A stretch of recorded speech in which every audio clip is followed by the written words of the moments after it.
રાઈની ખેતી કરતા ખેડૂતો માટે સારા સમાચાર, ટેકાના ભાવે ખરીદી કરશે। ચણા અને રાઈની ખેતી કરતા ખેડૂતો માટે સારા સમાચાર આવ્યા છે। હવે સરકાર ચણા અને રાઈની ટેકાના ભાવે ખરીદી કરશે। રાજ્યના ખેડૂતોને તેમની ઉપજના પોષણક્ષમ ભાવ સાથે આર્થિક રક્ષણ પણ મળી રહે તે માટે મુખ્યમંત્રી ભૂપેન્દ્રભાઈ પટેલના માર્ગદર્શન હેઠળ સરકાર દ્વારા વર્ષ 2026-27 માટે ચણા અને રાઈની ટેકાના ભાવે ખરીદી કરવાનું આયોજન કરવામાં આવ્યું છે। પાકોની ટેકાના ભાવે ખરીદી કરવા માટે રાજ્યના તમામ જિલ્લાના ખેડૂતો તારીખ 13 ફેબ્રુઆરીથી 5 માર્ચ 2026 દરમિયાન ગ્રામ્ય કક્ષાએ ઈ ગ્રામ કેન્દ્ર ખાતેથી આધાર ઓથેન્ટિકેશન દ્વારા ઈ સમૃદ્ધિ પોર્ટલ પર નોંધણી કરાવવાની રહેશે।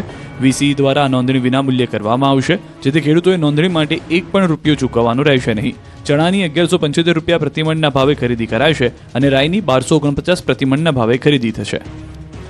દિવસ જ શિયાળો મહેમાન પછી શરૂ થશે ઉનાળાનો આકરો તાપ। ગુજરાતમાં શિયાળાની વિદાયનું કાઉન્ટડાઉન શરૂ થઈ ગયું છે। શિયાળો હવે ગણતરીના દિવસોમાં જ મહેમાન છે। હવામાન વિભાગના કહેવા મુજબ 7 દિવસ સુધી ઠંડીનો અહેસાસ થશે, જે બાદ ઠંડી ગાયબ થશે। હાલ ઉત્તર પૂર્વના પવન ફૂંકાતા ઠંડી પડી રહી છે। મહુવામાં સૌથી ઓછું 14.9 ડિગ્રી તાપમાન નોંધાયું। અમદાવાદમાં લઘુત્તમ તાપમાન 15.8 ડિગ્રી નોંધાયું। બીજી તરફ હવામાન નિષ્ણાત ડોક્ટર ચિરાગ શાહે આગાહી કરી છે કે ગ્લોબલ વોર્મિંગની અસરે કોલ્ડ વેવ આવ્યું નથી, એટલે ફેબ્રુઆરીના અંતમાં શિયાળાની વિદાય થઈ શકે। માર્ચની શરૂઆતથી ગરમીનો અહેસાસ થશે। એપ્રિલથી 15મી મે વચ્ચે હીટવેવની અસર રહેશે। 15 થી 30 મે દરમિયાન વાવાઝોડાની પણ શક્યતા છે। અરબી સમુદ્રમાં એક સાથે 2 નાના મોટા વાવાઝોડાની શક્યતા છે। જીરું વાપરો છો તે નકલી તો નથી ને? ઊંઝાથી શંકાસ્પદ નકલી જીરું બનાવતી ફેક્ટરી પકડાઈ। તમારા રસોડામાં રહેલું જીરું નકલી કે ભેળસેળ યુક્ત તો નથી ને? આવું અમે એટલા માટે કહી રહ્યા છીએ કેમ કે મહેસાણાના ઊંઝાથી શંકાસ્પદ નકલી જીરું બનાવતી ફેક્ટરી પકડાઈ છે। એશિયાના સૌથી મોટા ગંજ બજાર તરીકે જાણીતા ઊંઝામાં ફૂડ એન્ડ ડ્રગ્સ વિભાગે શંકાસ્પદ જીરું બનાવતા એકમો વિરુદ્ધ લાલ આંખ કરી છે। ઊંઝાના માધવ એસ્ટેટમાં આવેલી પટેલ સુમિતકુમાર વસંતલાલની ફેક્ટરી પર દરોડા પાડ્યા। અંદાજે 7.44 લાખ રૂપિયાનો શંકાસ્પદ મુદ્દામાલ જપ્ત કર્યો। શંકાસ્પદ જીરું અને વિવિધ પાવડરનો જથ્થો સીઝ કર્યો। 13,258 કિલો શંકાસ્પદ જીરું ઉપરાંત બ્રાઉન, કાળો અને લીલો પાવડર સહિત હજારો કિલો જથ્થો કસ્ટડીમાં લીધો। સ્થળ પરથી નમૂનાઓ લઈ લેબોરેટરીમાં પરીક્ષણ માટે મોકલવામાં આવ્યા અને રિપોર્ટ મળ્યા બાદ કાયદેસરની કાર્યવાહી હાથ ધરવામાં આવશે। જીરુને આકર્ષક દેખાવ આપવા માટે એડલ્ટ્રન્ટ તરીકે વપરાતા કલ્ટરિંગ પાવડર સ્વાસ્થ્ય માટે અત્યંત હાનિકારક માનવામાં આવે છે। ભેળસેળ કરતા પકડાશો તો વેપારીનું લાયસન્સ રદ કરાશે। નામે નકલી ઘી બનાવતી ફેક્ટરી પકડાઈ। જૈનમ બ્રાન્ડના નામે ચાલતા કૌભાંડનો પર્દાફાશ। માહી ડેરીના નામે તમારા ઘરે ક્યાંક નકલી ઘીના ડબ્બા તો નથી ને? કેમ કે માહી ડેરીના નામે નકલી ઘી બનાવતી ફેક્ટરી પકડાઈ છે। બનાસકાંઠાના વડગામ તાલુકાના માહી ખાતે ફૂડ એન્ડ ડ્રગ્સ વિભાગે નકલી ઘી બનાવતી ફેક્ટરી પર દરોડા પાડ્યા। આ દરોડામાં જૈનમ બ્રાન્ડના નામે ચાલતા નકલી ઘીના કૌભાંડનો પર્દાફાશ થયો અને 3.67 લાખનો જથ્થો સીઝ કરવામાં આવ્યો।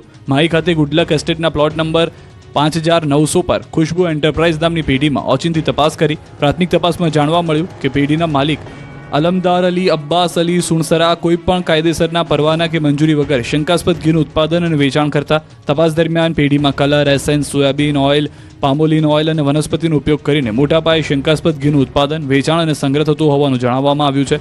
જૈનમ બ્રાન્ડનું 1 લીટરનું પેકિંગનું શુદ્ધ ગાયનું ઘી તેમજ લૂઝ ઘીનો જથ્થો મળી આવ્યો। ઉપરાંત ભેળસેળ માટે વપરાતા જલારામ રિફાઇન્ડ સોયાબીન તેલ, પામોલિન તેલ, સૂર્યાગુલ વનસ્પતિ vegetable fat, beta carotene colour અને આર્ટિફિશિયલ ફ્લેવર સબસ્ટન્સ જેવા પદાર્થો પણ મોટી માત્રામાં મળી આવ્યા। આ પેઢી જૈનમ બ્રાન્ડના નામે ગાય અને ભેંસનું ઘી બનાવીને જુદા જુદા રાજ્યોમાં તેનું વેચાણ કરતી હોવાનું પણ તપાસમાં ખુલ્યું। આશરે 1513 કિલોગ્રામ જેટલો શંકાસ્પદ જથ્થો જપ્ત કરવામાં આવ્યો છે। પહેલા આપને મોટો ઝટકો। રાજુ કરપડાએ આપ સાથે છેડો ફાડ્યો। ઈસુદાન ગઢવીએ ભાજપ પર પ્રહાર કર્યા। વિધાનસભા ચૂંટણીના હવે 2 વર્ષ જેટલો સમય છે અને સ્થાનિક સ્વરાજની ચૂંટણીઓ નજીક છે, ત્યારે આમ આદમી પાર્ટીને મોટો ઝટકો લાગ્યો છે। ખેડૂતો માટે બમણી તાકાતથી લડવાની ખાતરી આપનાર રાજુ કરપડાએ આમ આદમી પાર્ટીને ટાટા બાય બાય કરી દીધું છે। બોટાદના કરદાકાંડ મુદ્દે થયેલી હિંસા બાદ 108 દિવસનો જેલવાસ ભોગવ્યા બાદ જામીન પર છૂટેલા કરપડાએ આમ આદમી પાર્ટીના કિસાન સંગઠનના પ્રદેશ પ્રમુખ સહિત પાર્ટીના તમામ હોદ્દા પરથી રાજીનામું આપવાની જાહેરાત સોશિયલ મીડિયા પર કરી। વ્યક્તિગત કારણોસર રાજીનામું આપવાનો ઉલ્લેખ કરતા રાજુ કરપડાએ લખ્યું છે કે જય કિસાન સાથીઓ, દોસ્તો, આજે અમે આમ આદમી પાર્ટીના તમામ પદ પરથી રાજીનામું આપી દીધું છે। મારો નિર્ણય જરૂર તમને ચોંકાવશે। પાર્ટીને મજબૂત બનાવવા માટે મેં પરિવારથી વિશેષ મહત્વ અને સમય આપ્યો છે, પરંતુ કુદરતે અહીંયા સુધીનો જ સાથ લખેલો છે। મારા દ્વારા ક્યારેય કોઈની લાગણીને ઠેસ પહોંચી હોય તો ક્ષમા ચાહું છું। આમ આદમી પાર્ટીના રાષ્ટ્રીય નેતૃત્વ તેમજ પ્રદેશ નેતૃત્વ સાથે જ મારા તમામ સાથીઓ અને ખેડૂતો મને પ્રેમ આપવા બદલ હૃદયથી આભાર માનું છું। કરપડાના રાજીનામા બાદ ઈસુદાન ગઢવી સહિતના આપના નેતાઓએ આશંકા વ્યક્ત કરી છે કે રાજુભાઈ પર ભાજપ દ્વારા દબાણ લાવવામાં આવ્યું છે। ચર્ચા એવી શરૂ થઈ છે કે રાજુ કરપડાએ 10 વર્ષ જૂના એક કેસમાં જો હાઈકોર્ટમાંથી રાહત ન મળે તો જેલવાસ ભોગવવો પડે એમ હતો। અને જો જેલમાં જાય તો રાજુ કરપડા ચૂંટણી લડી શકે નહીં. એવામાં ભાજપના દબાણમાં આવીને તેમણે આમ આદમી પાર્ટી છોડી છે. જો કે આ પ્રકારના દાવા અને ચર્ચા અંગે કોઈ સત્તાવાર પુષ્ટિ થઈ નથી. આવા દાવા સાચા છે કે ખોટા એ અંગે હજુ રાજુ કરપડા ખુદ ખુલાસો કરે ત્યારે જ હકીકત ખબર પડી શકે છે. ચર્ચા તો એવી પણ શરૂ થઈ છે કે પ્રવીણ રામ પણ હવે શું કરશે.